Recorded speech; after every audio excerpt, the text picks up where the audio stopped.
Selamat pagi Bapak, Ibu Guru, dan rekan-rekan siswa. Selamat datang di Kebaktian Siswa pada hari Senin 1 Februari 2021.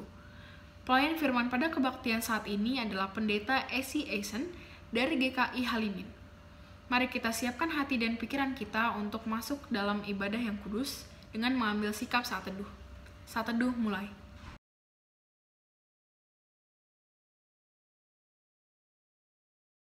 Saat teduh selesai. Sebelum kita masuk ke seluruh rangkaian kebaktian, marilah kita membaca panggilan beribadah yang diambil dari Mazmur 92 ayat 1 sampai dengan 7 dengan cara berbalasan. Adalah baik untuk menyanyikan syukur kepada Tuhan dan untuk menyanyikan mazmur bagi namamu, ya yang maha tinggi.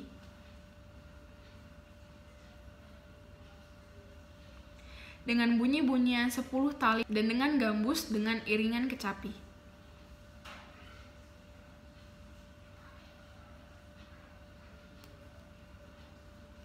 Betapa besarnya pekerjaan-pekerjaanmu ya Tuhan, dan sangat dalamnya rancangan-rancanganmu.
Sebelum kita masuk ke pembacaan firman, marilah kita bersatu di dalam doa. Ya Allah yang rahmani, puji dan syukur atas cinta kasih-Mu atas kehidupan kami. Engkau Allah yang senantiasa menyertai dan memberkati kami, sehingga kami dapat berkumpul di tempat untuk beribadah kepadamu. Hadirlah di dalam hati kami, pimpin kami dari awal, pertengahan, hingga akhir. Kami dasarkan ibadah ini hanya di dalam nama Tuhan Yesus Kristus, Tuhan dan Juru Selamat kami yang hidup. Amin.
Mari kita bersama mohon pimpinan Tuhan di dalam doa sebelum kita membaca bagian dari kitab suci. Mari kita berdoa.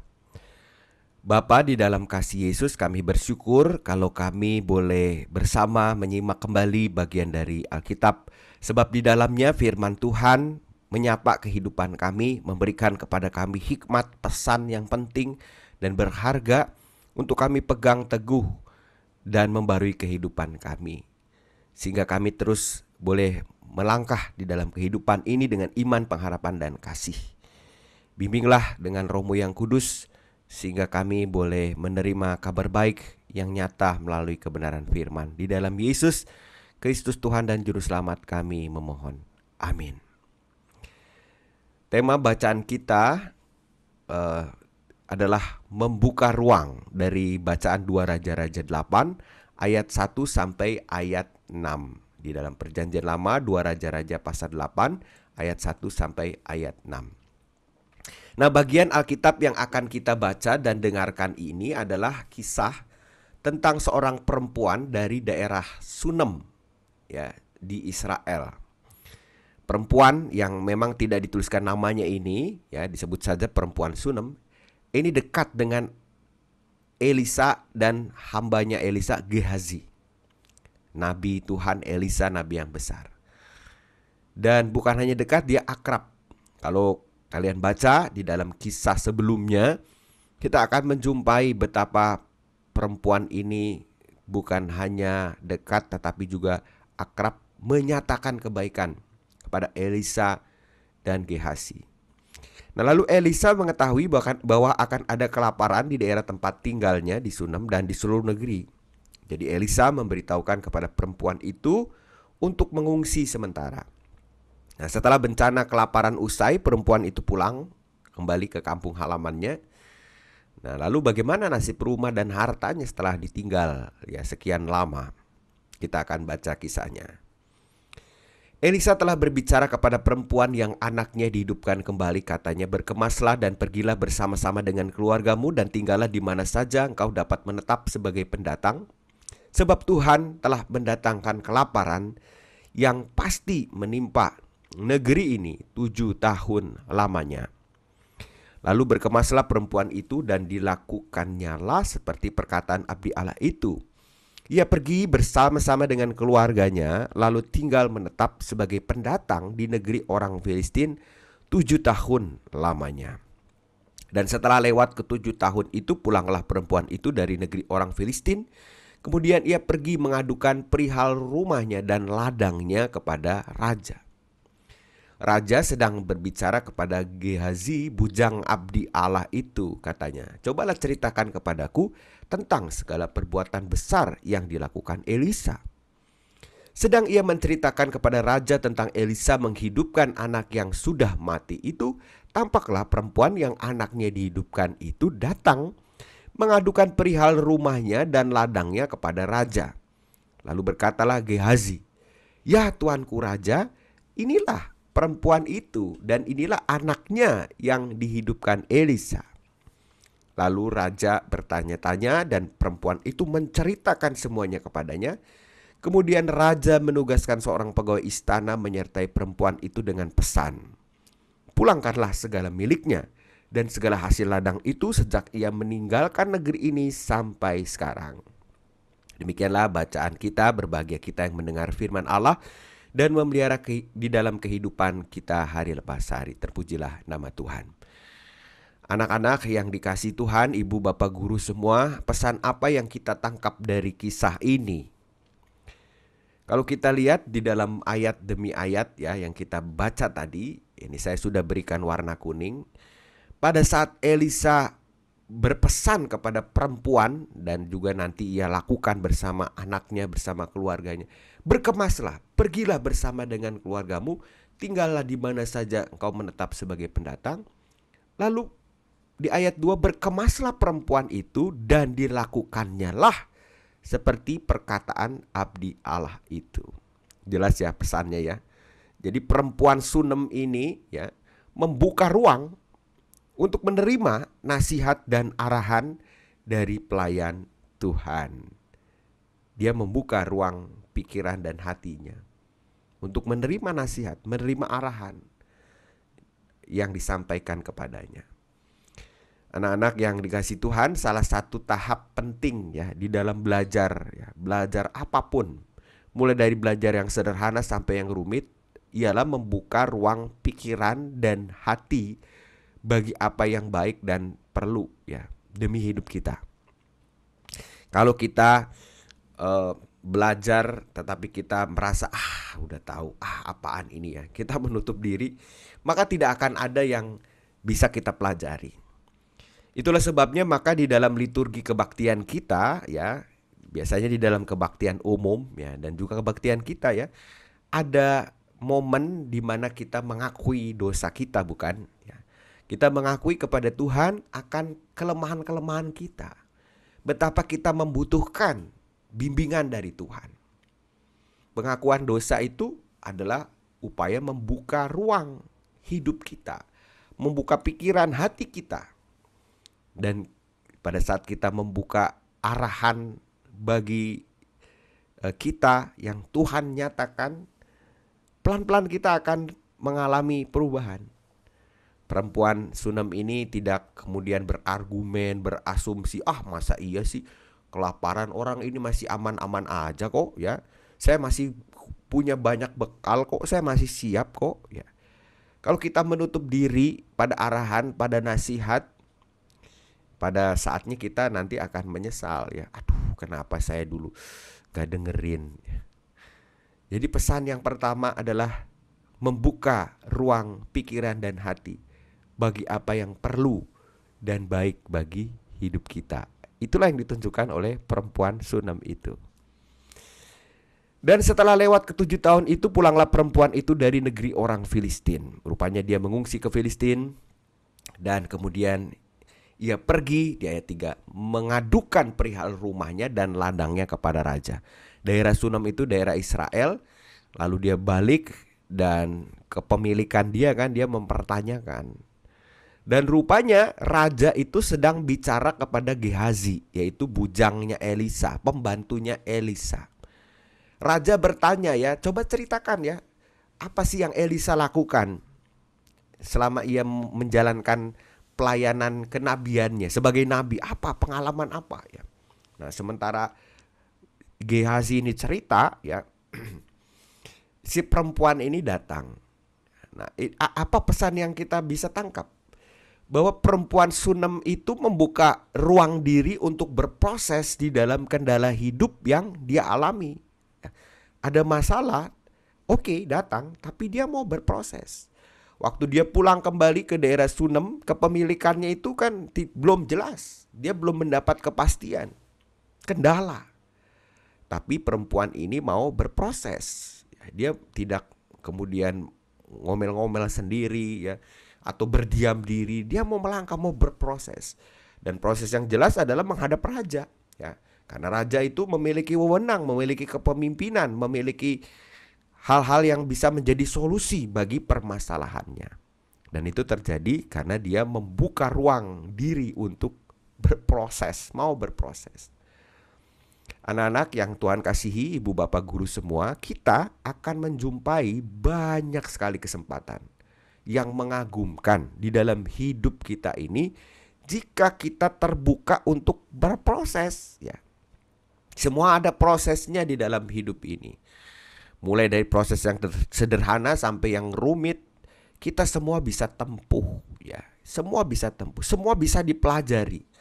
Ya memang ada yang mungkin hasil pelajarannya itu beginner, ada yang udah advance ya.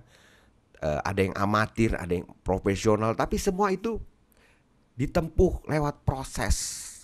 Pada saat ada kendala, pasti ada jalan. Aku mau membuka ruang hidupku untuk berproses. Apa yang akan aku lakukan? Ini, aku mau coba ini. Wah, ternyata kayaknya nggak efektif nih. Aku akan coba ini. Aku akan coba ini. Dan kalau kita tempuh itu, kita akan menjumpai banyak kesempatan sebenarnya yang mengagumkan ya di dalam hidup. Waktu beberapa waktu yang lalu saya sempat bertanya ya kepada teman saya ya, dia ini mahir di dalam berbisnis ya, wira swasta lah katakan begitu ya. Terus saya tanya, oh kamu kok bisaan aja sih ya, usaha kamu nih berhasil begini, padahal ini zaman lagi susah ya. Terus dia mengatakan begini kepada saya, Son, uh, Aisan maksudnya ya, ini duit itu sebenarnya ya kalau kamu bayangkan nih, duit itu terbang-terbangan nih kayak di udara gitu. Kamu tinggal bagaimana kamu cara mengelola kemampuan kamu supaya ya duit itu nyampe ke kita. Kamu lihat aja kebutuhan orang apa ya kita sediakan itu ya. Banyak kok bisa jadi ladang usaha, dia bilang. Nggak susah. Yang penting mau nggak kita mau membuka diri untuk berproses, memulai. Sekecil apapun ya, baby steps, langkah bayi, mulai.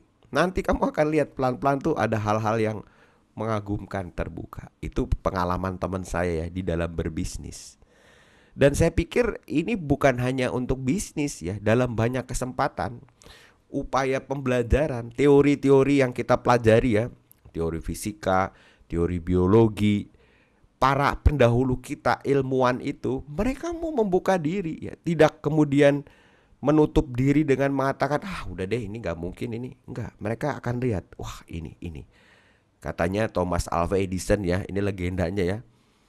Dia waktu membuat lampu pijar itu kan nggak sekali jadi ya. Begitu dicoba, putus.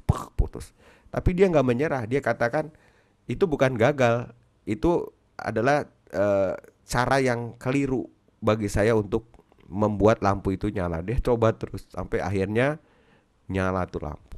Sampai akhirnya berkembang kan, sekarang teknologinya udah LED ya, LED display. Handphone kita, laptop kita, semua tuh berawal dari proses orang yang mau membuka diri. Dan banyak hal kesempatan yang mengagumkan terbuka di dalam hidup kita. Alexander Graham Bell ya, waktu membuat telepon ya, bisa gak ya orang ngomong dari jarak jauh pakai sebuah alat? Dicoba, waktu itu masih pakai kawat. Bisa. Tapi sudah kemudian telepon kawat itu ya, manual itu, pakai pulse gitu. Orang berpikir bisa nggak ya kok pakai kabel ribet amat ya, pakai gelombang radio bisa nggak? Bisa. Ya muncullah telepon seluler. Lalu orang membuka pikirannya lagi kan, kok cuman suara doang kurang asik nih ya. Saya nggak bisa ngelihat. Bisa nggak ya kalau misalnya kita tatap-tatapan muka ya? Akhirnya kan bisa kan sekarang. Teknologi audio video dengan jarak jauh ya sekarang ini juga ya. Saya nggak ketemu langsung dengan anak-anak, dengan bapak ibu guru, tapi kita bisa. Semua ini terjadi karena ada orang-orang yang mau membuka diri untuk berproses pada saat mengalami kendala di dalam hidup. Itu dia pesan yang kedua dari bacaan kita. Lalu yang berikutnya, ketika ketika Gehazi ini bercerita kepada raja tentang apa yang terjadi dengan Elisa. Waktu dahulu kala Elisa menjumpai seorang perempuan, lalu perempuan ini anaknya sakit, dan perempuan ini baik sekali raja. Ya kurang lebih begitu ceritanya ya. Kami disambut, kami dikasih makan. Kalau kami ke daerah Sunem, pasti perempuan ini sambut, dan satu ketika anaknya sakit mati. Tapi kemudian Tuhan menolong melalui kehadiran Elisa, ditolong perempuan itu, anaknya hidup lagi raja. Lalu si perempuan ini datang mau ngadu. Ya, mau ngadu artinya, raja gimana nih tanahku ini. Lalu ditanya ya, emang betul kamu dulu kejadian? Iya, ini anak saya nih, anak saya seger nih. Ya, dulu Nabi Elisa yang tolong. Ya, luar biasa Tuhan itu. Dan Nabi Elisa itu pelayan Tuhan. Dia kasih nasihat ke saya.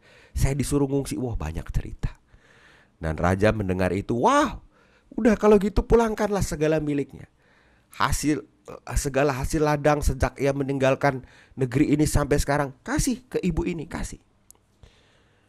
Anak-anak yang dikasih Tuhan, ibu bapak guru semua, perempuan Sunem ini menabur kebaikan dan menuai kebaikan pada saatnya.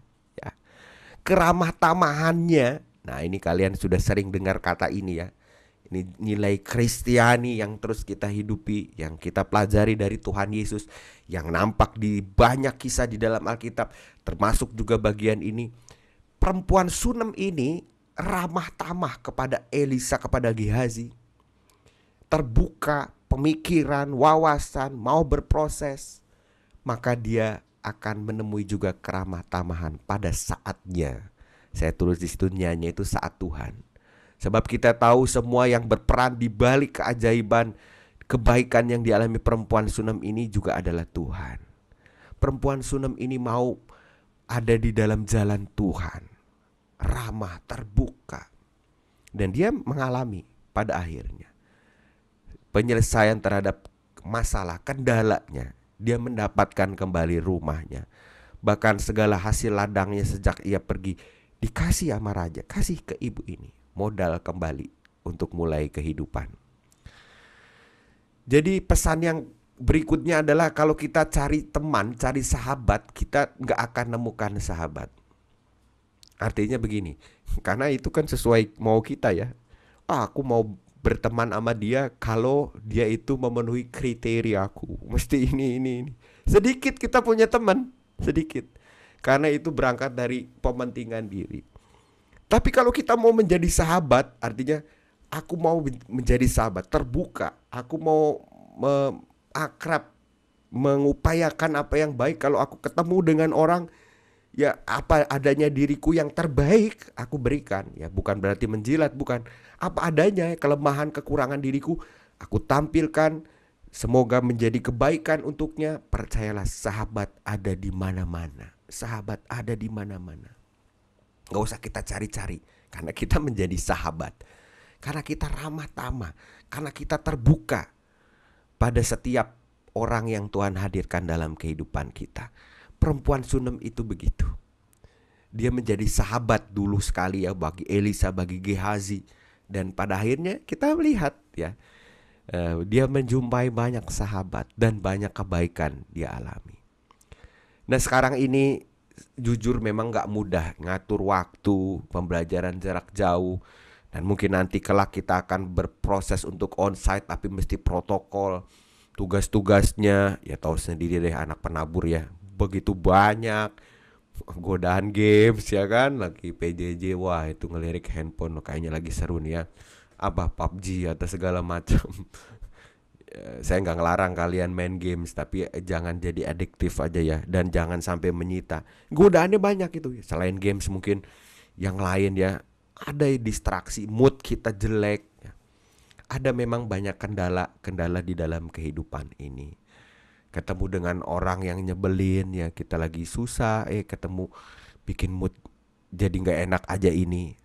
Tapi kita belajar pada saat ini melalui pesan firman Tuhan ya.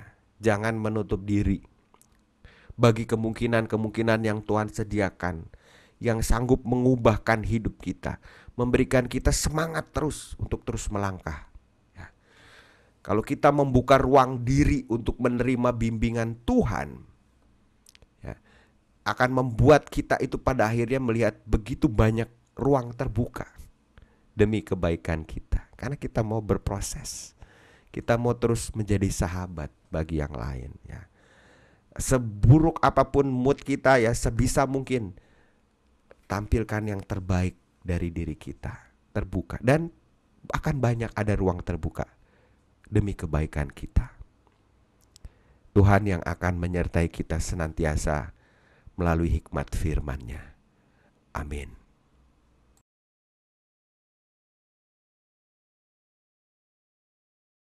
Allah yang mengasihi dan senantiasa menyambut umat-Mu, sebagaimana perempuan Sunem yang Engkau lindungi dan pelihara karena keramah tamahannya terhadap orang asing.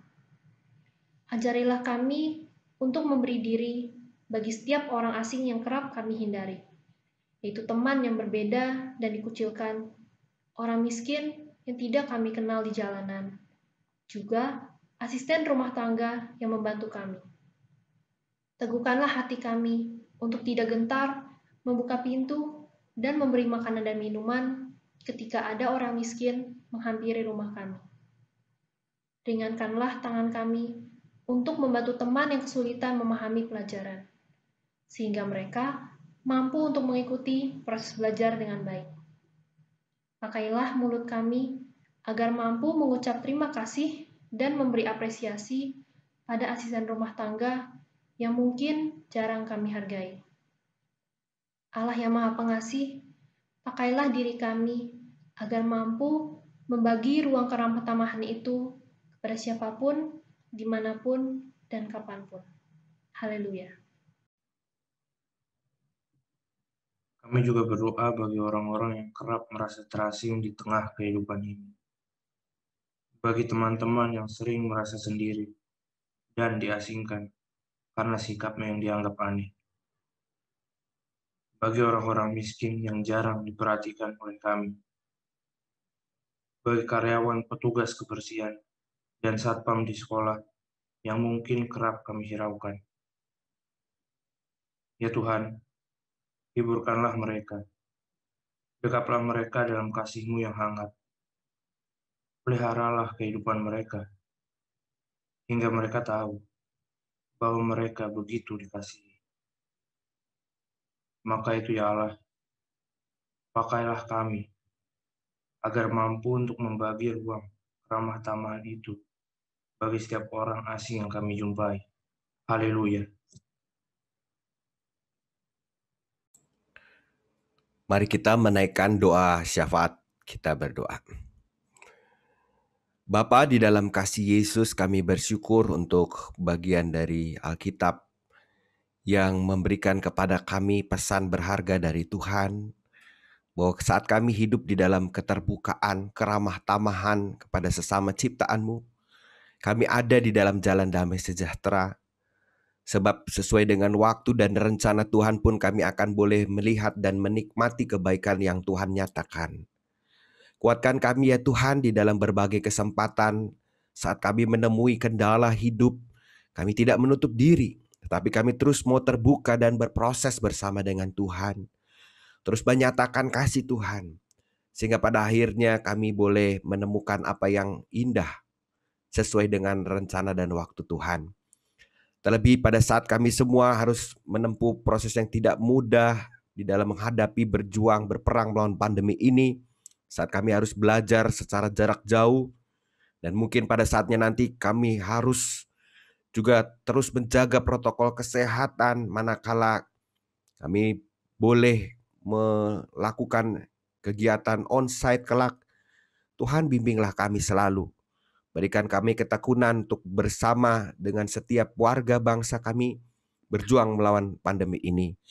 Berkati pemerintah di dalam mengeluarkan setiap kebijakan terkhusus di dalam memerangi pandemi ini, sehingga kami semua boleh memenangkan ini.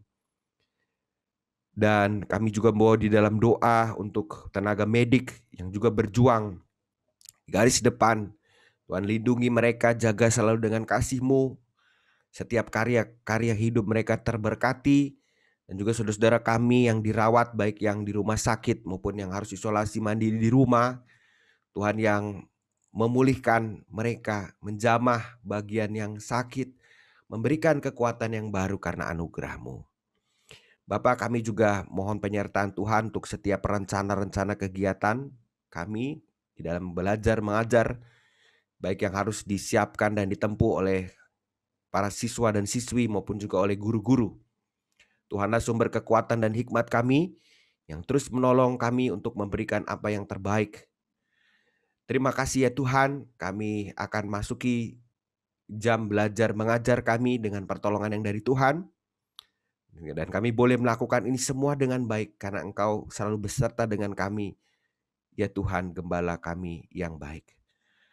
Kami naikkan segenap permohonan kami ini di dalam nama Tuhan Yesus, Tuhan dan Juru Selamat kami yang hidup. Amin. Saudara-saudari, bukalah hati dan hidupmu bagi sesamamu. Nyatakanlah Kristus dalam laku dan tutur katamu, sehingga dunia menyadari kasih dan pengharapan itu masih ada.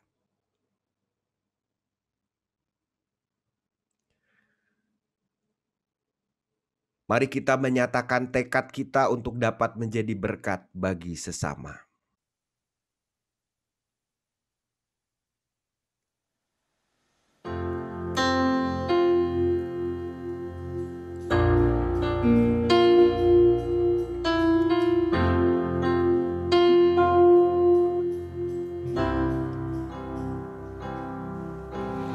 Bring seperti hatimu yang penuh dengan belas kasihan. Berikan ku mata seperti matamu memandang tuaian di sekelilingku. Berikan ku tanganmu untuk melakukan tugasmu. Berikan ku kakimu melangkah dalam rencanamu. Berikan ku hatimu. Berikan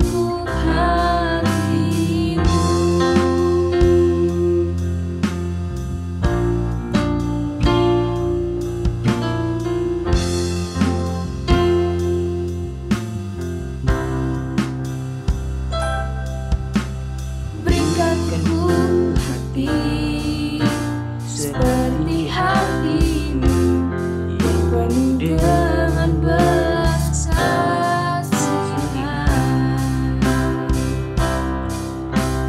Berikan ku mata seperti matamu memandang tuaian di sekelilingku.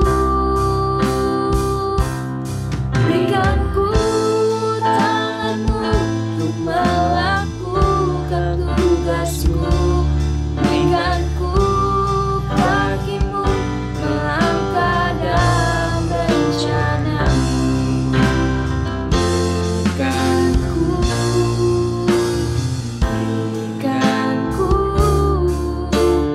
Berikan ku hatimu.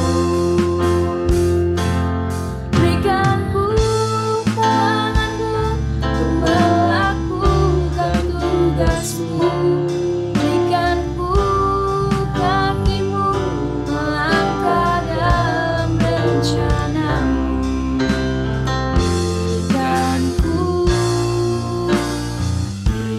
Berikan ku hatimu.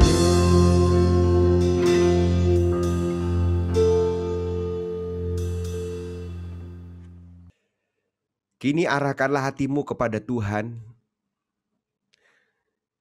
Jadilah saksi Kristus. Terpujilah Tuhan. Mari kita mohonkan berkat-Nya. Allah adalah Bapa yang baik. Dialah yang kudus dan tiada bandingannya. Melalui Kristus Ia telah mendekatimu dan menyatakan kehendak-Nya yang baik bagimu. Roh-Nya yang kudus akan tinggal di dalam pikiran dan hatimu sehingga kamu cakap menghadapi berbagai tantangan yang berupaya mengguncangkan imanmu. Belas kasihan dari Bapa, Anak, dan Roh Kudus melingkupimu dan apa yang perlu bagimu tercukupi. Kasih setia-Nya akan membuatmu damai dan teguh untuk menjadi jalan berkat-Nya bagi segenap ciptaan. Mulai sekarang ini dan sampai kita berjumpa kembali dalam naungan anugerah-Nya. Amin.